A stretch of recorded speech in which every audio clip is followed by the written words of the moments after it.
store dito. Kaya kagaya nito, Sunday. So Sunday tayo ngayon dito. So yung mga bukas na po sa mga kapihan, mga restaurant lang. So mga shopping mall is closed yan. Ayan. So ano ba usually ang ginagawa ng mga tao dito? So usually ang ginagawa nila is hiking kasi nga Saturday at Sunday is family bonding talaga yan nila. So ang ginagawa nila mostly is yung hiking. Ayan, mostly nasa park yan sila, magbabanding yan ng family nila. And then ano pa, syempre, of course, pag weekdays, aside sa weekdays, kasi nga shopping, trabaho, ganun. So, pag weekend talaga is, yun, pumupunta sila sa mga park, yan usually. And then, biking, ganun.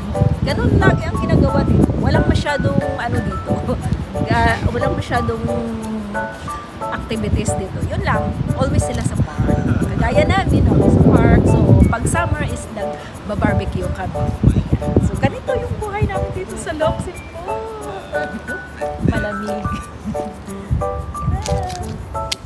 Please support my YouTube channel, Voyage in Europe. Ayan. And then my TikTok account, Voyage in Europe. And my Facebook account, Voyage in Europe pa rin. Ayan. Welcome to Locsin